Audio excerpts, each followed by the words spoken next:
私の名前はさくら。夫の匠とは半年前に結婚して、毎日幸せな新婚生活を送っている。匠とは大学時代のサークルで同じになり、最初はいい友達だったが、いつの間にか向こうが私を好いていてくれたようで、大学卒業という時に向こうから交際を申し込んでくれた。最初、私は匠に対してそんな感情はなかったし、中途半端に付き合うのもと思って断った。しかし、社会人になってからもよく飲みに行ったりしていて、その度に匠は私に気持ちを伝えてくれていた。そして、彼からの5回目の告白で、私は交際を受け入れたのだ。それからは順調で、付き合って3年目の記念日に彼からプロポーズ。周りでも結婚する人がちらほら出てきてる頃で、私も彼もちゃんとした定職についていたこともあり、すぐに結婚の話はまとまった。彼と一緒に私の実家に行って挨拶をし、次はいよいよ彼の家に向かう。私は婚約者の両親に挨拶なんて初めてだったので、私はとても緊張していた。すると、それを察したかのように彼が言った。うちの親、ちょっと変わってるけど、相手にしなくていいから。そう言って、冗談半分で笑っている彼。私は、変わっているというワードにちょっと引っかかったが、大好きな彼の両親であることには変わりないし、ちゃんと挨拶をして気に入ってもらえたらいいな、なんてこの時は思っていた。しかし、結果から言えば、義両親は私が気にしていたほどでは全くなく、まあ、変わってないかと言われれば変わっているかもしれないが、全然許容範囲内。むしろ少しおしゃべりなくらいで面白い義両親だと思ったくらいだった。彼は義実家から帰るとき私に、大丈夫だったか？父さんも母さんもデリカシーないし、すぐベラベラ喋るから。そう言って不安そうに尋ねてきた。彼から聞いた話だと、今までも学生時代に友達を家に連れてきたりすると、義両親が思ったことをペラペラ話してしまうので、友達がそれに対し怒り、そのまま疎遠になってしまったなんてこともあったらしい。高校時代に家に連れてきた彼女にもなんだか失礼なことを言ったようで、義両親が原因で別れた過去もあり、彼はとても私の義両親に対する評価を気にしているようだった。心配そうに私を見る彼に対し、大丈夫だよ。ちょっと話しただけだからまだわからないけど、面白いご両親だし、仮に今後何か言われたりしたら、匠が守ってくれればいい話じゃない？そう言ってにっこり笑った。すると彼も安心したのか、ほっと息をつき、ありがとう。何かあったら俺が絶対に守るから。そう言ってくれた。それから私たちの結婚の準備はどんどん順調に進み、無事に籍を入れ、結婚式も挙げることになった。しかし、結婚式まであと2週間といった頃、義母から私のスマホに連絡があったのだ。はい、もしもし。私が電話に出ると、すでに義母は息を荒げていた。ああ、さくらさん、悪いんだけど、式場の変更をしてくれる？はい？いきなりわけのわからないことを言われ、私も変な声が出てしまった。お母さん、結婚式は2週間後なんですよ。今さらそんなことできるわけ。いいから変えてちょうだい。最近都内に新しくできた式場がとってもすごいんですって。あんな悪趣味な式場じゃなくて、もっと新しい綺麗なところでやりましょう。そんな失礼なことを言ってきた。私が、今さら無理ですよ、といくら言っても義母は聞く耳を持たず、挙句の果てには、匠にも言ったんだけど、反抗期なのか言うこと聞かないのよ。だからね、さくらさんにお願いするしかないの。せっかくの結婚式なんだから、いいところでやりたいでしょ？そんなことを言い出した。反抗期って、夫だってもうそんな年じゃないし、結婚式の2週間前に式場を変えろなんて言われたら誰だって無理と言うだろう。どうして義母にはそんな当たり前のこともわからないのだろうか。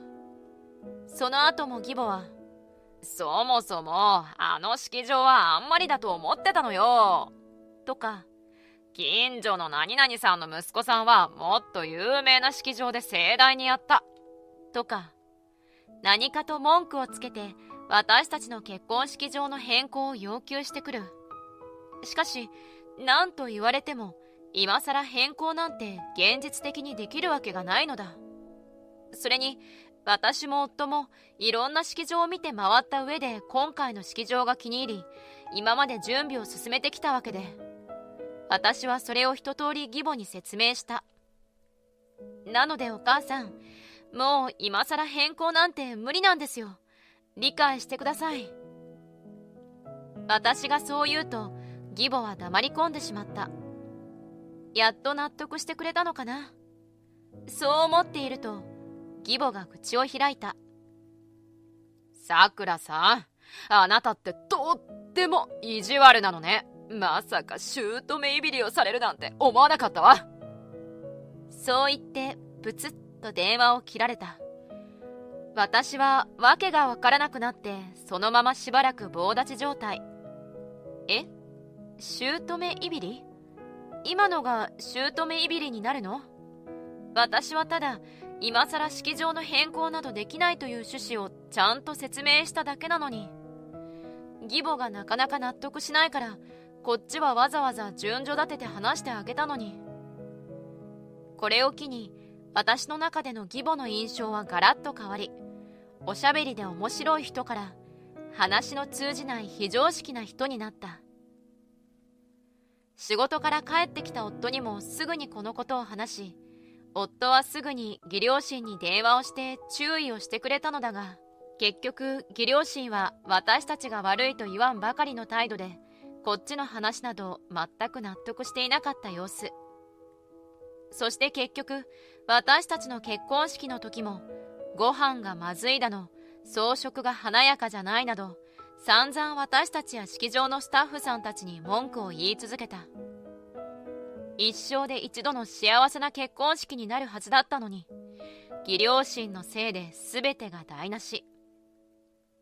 義父も義母の言うことが正しいと思っているようで、義母と一緒になって私たちに、こんな式場を選ぶから失敗するんだ。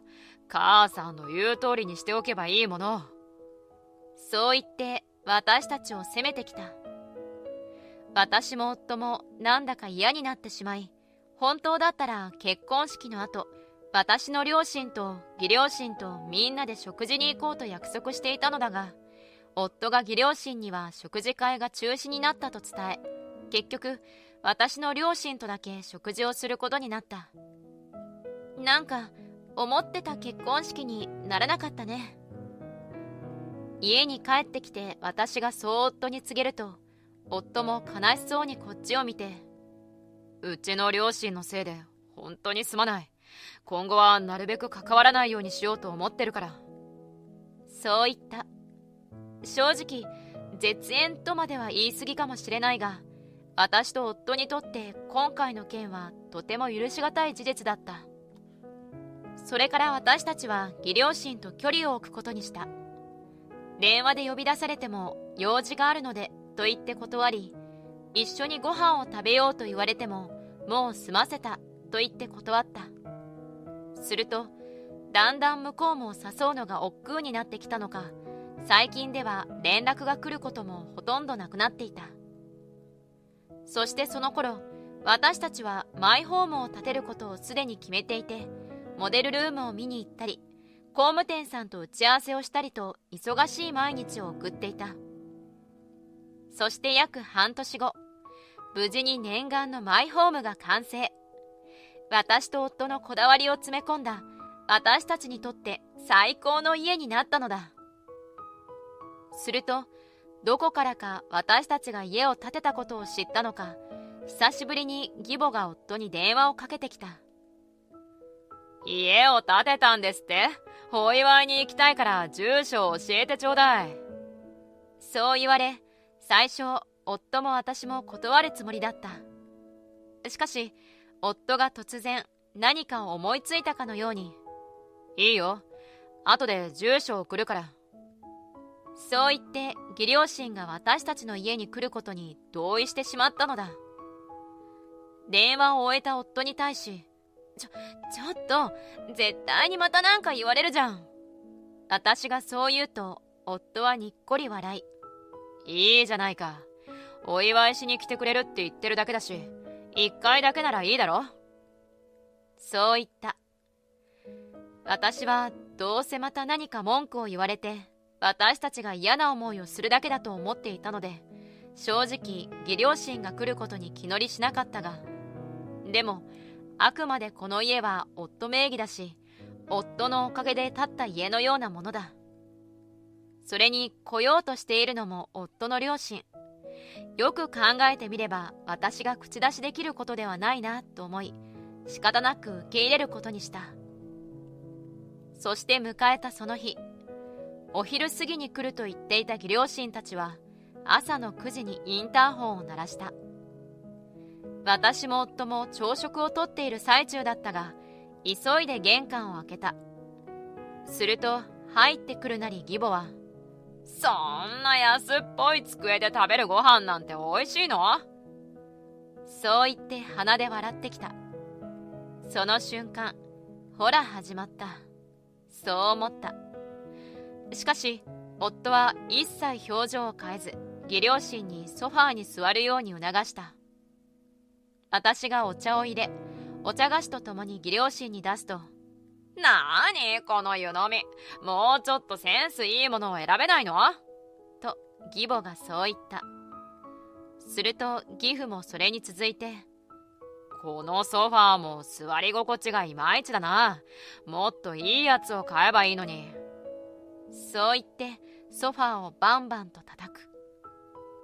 確かにこの家のものは以前私たちが引っ越す前に住んでいたマンションで使っていたものがほとんどで、新品ではないもののまだまだ使えそうなものを選んで使っていた。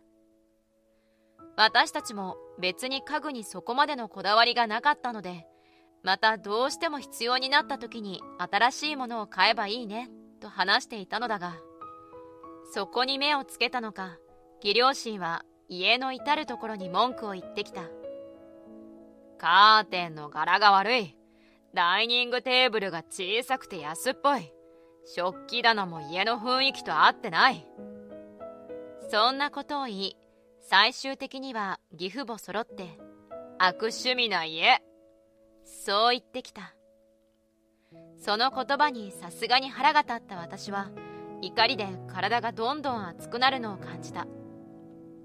これ以上黙って聞いているのはもう限界、そう思った。我慢ができそうになかった私は夫に対し、ねえ、これ以上好きかって言われるの嫌なんだけど、そう言った。すると夫は私に同意して義両親に注意してくれるかと思いきや、今日はありがとうございますしか言うなよ、そう言ってきた。私は夫がどうして義両親に好きかって言わせておくのか不思議でならなかった。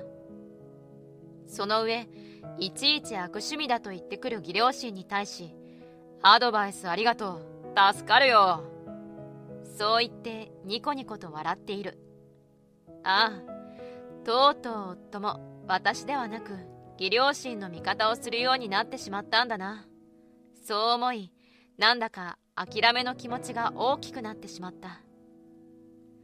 義両親に言い返す気も、夫にこの気持ちを訴える気も失せてしまい、私はただただ義両親の嫌味に対し感謝する夫の会話を聞き続けた。そして一通り義両親が家の中を見て回り、再びリビングでお茶を飲み始めた。相変わらず義両親はリビング内の小物一つに対してもケチをつけ、ほんと、どうしてここまで悪趣味になれるのかしら。そんなことを私をちらっと見ながら言ってきた。すると義両親がお茶を飲み終えたのを確認した夫が、よし、じゃあ出発するか、そう言い出した。え？出発ってどこに？私がそう言うと、夫はいいからいいからと言って私たちを車に乗せた。もちろん義両親も何も聞いていなかったようで、お昼でもご馳走してくれるの？なんて言って勝手に盛り上がっている。しばらく車を走らせ、はい、着いたよ。そう言って夫が運転して着いた先はインテリアショップ。ぱっと見そんな高級ではないものの安くもなく、私たちが家に置いている家具に比べたら大層なものだった。そして私と義両親を店の中に連れて行った旦那は義両親に向かってこう言った。俺たち趣味が悪いからさ、母さんたちに一通り家具を選んでほしいんだよね。は？ちょっと匠、そんなお金は。私が小声でそう言うと、夫は私の方を見て目で合図をした。すると義母と義父は、いいわよ、とびっきりのを選んであげる。そう言って張り切って選び出した。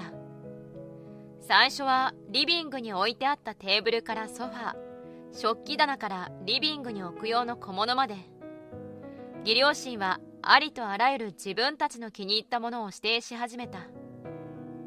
ざっと計算しただけでもとっくに50万は超えている。こんなことを義両親にさせて、夫は一体何を考えているんだろう。そのまま一式買って義両親の機嫌を取るつもりなんじゃないか、そう思いヒヤヒヤしていた。そしてお会計の時になり、合計金額は約70万。すると夫は、ありがとうございます、父さん母さん。そう言った。義両親も、え？と言って目をまん丸にしてこちらを見ている。もちろん困惑しているのは私も同じ。すると夫は私を見て、ほらさくらも、父さんと母さんがセンスのいい家具を選んで買ってくれるんだから、ちゃんとお礼言わなきゃ。とわざと怒ったように言ってきた。私はわけもわからないまま夫に言われた通り、ありがとうございます、そう言った。するとレジの店員さんも、息子さんたちのためにこんなに買ってあげるなんて素敵なご両親ですね、なんて言うもんだから、義両親たちも後が引けなくなり、結局義父のカードで一括で支払った。家具はすべて私たちの新居に運ばれるように手配し、車に戻った義両親は完全に意気消沈。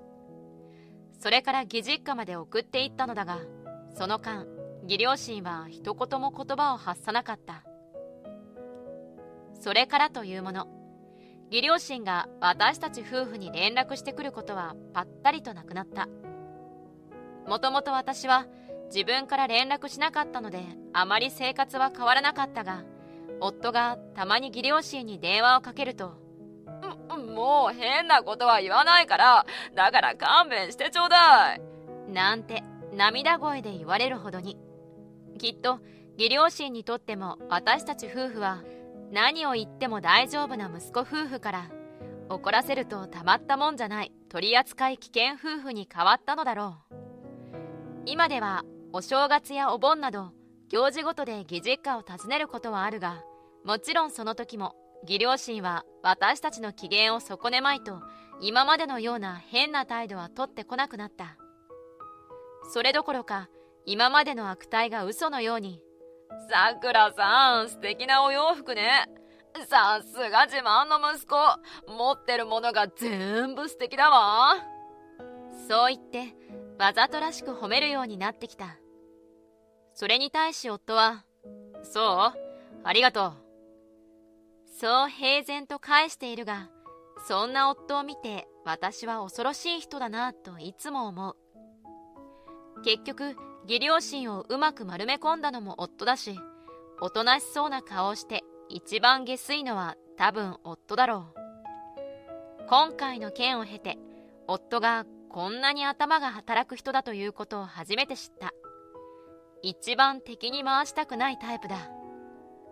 私も夫のことを怒らせないように毎日仲良く生活しようっと。